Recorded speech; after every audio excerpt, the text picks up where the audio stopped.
So there's a new number out now on what it costs to live in the United States of America.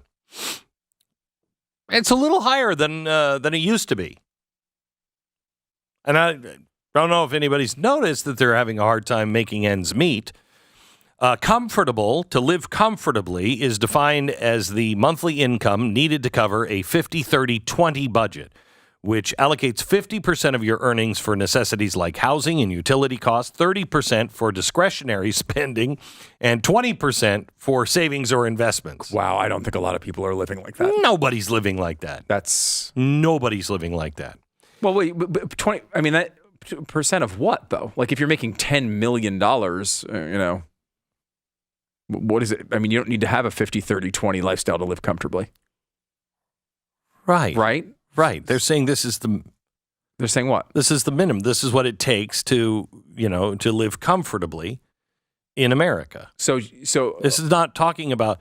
I think Jeff Bezos is pretty good. I don't think he needs... I don't think he needs an article. So they're saying, like, they're basically reverse engineering the number you need to hit that. Is that what you're saying? Yes. Okay, got it. Okay. All right. Jeez. I'm just trying to understand how... Here they are. Mm-hmm. Most costly states. Massachusetts, $116,000. Hardcore conservative state. Hawaii, you're going to see this a lot. Hawaii, $113,000. Another conservative red state. California, $113,000. Big red state there. New York, $111,000. Wow. And rounding out the Trump top territory. Glenn. Topping out the top five is Washington State with $106,000. Another big red state. That's amazing. So all $100,000 and you cannot live comfortably. Mm-hmm. That's incredible. Okay. Now, to live comfortably in these states, you need to earn double what most single earners typically make. The median income for a single full-time worker is around $60,000.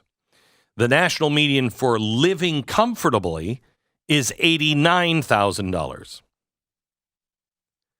So there's a shortage there. And those are statewide numbers to point out. So it's a lot worse in these cities. Like there was a time, I don't know, this is 8 to 10 years old now when I remember looking at this. But, they give you those guidelines of what you need to buy an average home, right? Like what do you need to earn to buy an average home in the market? And in the market of San Francisco, the several of the players on the roster of the San Francisco Giants did not earn enough money to buy the average home. It's crazy. In the market. So let me go through this. Alabama, to live comfortably, $83,000. Alaska, $96,000. And I don't know if that's ever, I don't know if you're ever comfortable in Alaska. Unless you could change the climate completely. Yeah, right. Arizona, $97,000. Arkansas, $79,000. California, $113,000. Colorado, $103,000. Connecticut, $100,000. Delaware, $94,000. Florida, $93,000. Think of that. In Florida, it's $93,000. In Colorado, it's $100,000. Georgia, $96,000. Hawaii, $113,000. Idaho, $88,000. Illinois, $95,000. Indiana, $85,000. Iowa, $83,000. Kansas, $84,000. Kentucky, $80,000. Louisiana, $82,000. Maine, $91,000. Why? You're spending bear traps? Maryland. It's a northeast state. Maryland, $102,000. Massachusetts, $116,000. Michigan, $84,000. Minnesota, $89,000. Mississippi, $82,000. Missouri, $84,000. Montana, $84,000. Nebraska, $83,000. A lot of these are like the bargain basement states. I know. You're going to make $85,000 to live comfortably? Yeah. And that's just putting away some money for retirement. Like that's not like living, you're not flying private. Yeah, but you're not living paycheck to paycheck if you would live that way, if you do 50, 30, 20. Right. Nevada, $93,000. And nobody does that. Do you know anybody who is young that has put 20% of their salary away for savings? I mean, it depends on what you mean by young. I mean, as you're starting out, you're just trying to make it, right, and pay your bills. But as you get older, like if you're trying to put some money away, I mean, that's 20%. It's hard to do. Really hard to do. Nevada, $93,000. Wait, by the way, 50, 30, 20. Where are the taxes on this one? This is post-tax revenue, I assume. Because, I mean, where are the another taxes? 30 is going to taxes. So which part of it are you taking out? No, that's why nobody saves. Yeah. Yeah. New Hampshire, 98. New Jersey, 103. To live in New Jersey. New Mexico, 83. New York, 111. North Carolina, 89. North Dakota, 52. North Dakota. This is why people go to the Dakotas, I suppose. It's North Dakota, though. I mean, you don't even have the presidential thing on the mountain in that Dakota. That's true. You've got it. Was that the Doug Burgum state? Yes, it is. So there you go. 52. You got those eyebrows. Those are kind of like they are on the Mount Rushmore of eyebrows. I don't know if that counts. Ohio, 80. Oklahoma, 80. Oregon, 101. Pennsylvania, 91. Rhode Island, 100. Oh, my gosh, for Rhode Island? South Carolina, 88. South Dakota, 81. Tennessee, 86. Texas, 87. Utah, 93. Vermont, 95. Virginia, 99. Washington, 106. West Virginia, 78. That's a state that you could live in.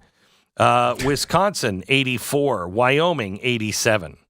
Wow. I mean, first of all, the red and blue state I don't know if it's perfect, but it's darn close to perfect as far as the differences. It is. And you look at that and you think it wasn't that long ago that we would say, oh my gosh, that guy's earning six figures. He's doing really well.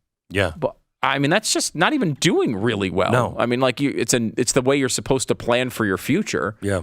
And now you need to earn six figures in most states, or at least close to most states. And it's going to get worse. That's the problem. It's going to get worse. How are companies going to be able to keep up with it? How's that going to happen? Prices and but eventually people can't afford to produce the products that people want, and people can't afford to buy the products that they need. I mean, you just recited the slogan for Bidenomics. There it is. Yes, I did. That's exactly it. Yes, I did. Mm-hmm. Yeah, it starts bottom up. Mm-hmm. Bottom up. First people to be heard, the bottom. And eventually it hurts all the way up. In another remarkable story, the IMF has come out and said that Biden has got to stop printing money and spending money. The International Monetary Fund sounded the alarm on the Biden administration's rampant spending as, quote, out of line with what is needed for long-term fiscal stability. No. Yeah. What? Mm-hmm. It feels like it's right in line with what you're supposed to do with each budget is spend trillions of dollars more than you have. I thought that's the way you're supposed to be fiscally responsible. What is the 50-30-20 number for the United States right now?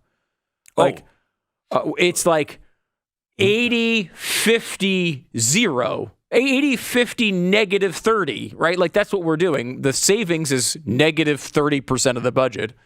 We're spending mandatories like 80% of what we have, and then there's another 50% discretionary. It's insanity. And we're getting to that point very soon where just the interest on the money we've already spent is going to be more than our entire defense budget. We're going to have to borrow over $1 trillion a year just for the interest. Oh my God. I mean, this is unsustainable. And I really don't understand why more people can't see this. You keep using that word. I don't think it means what you think it means.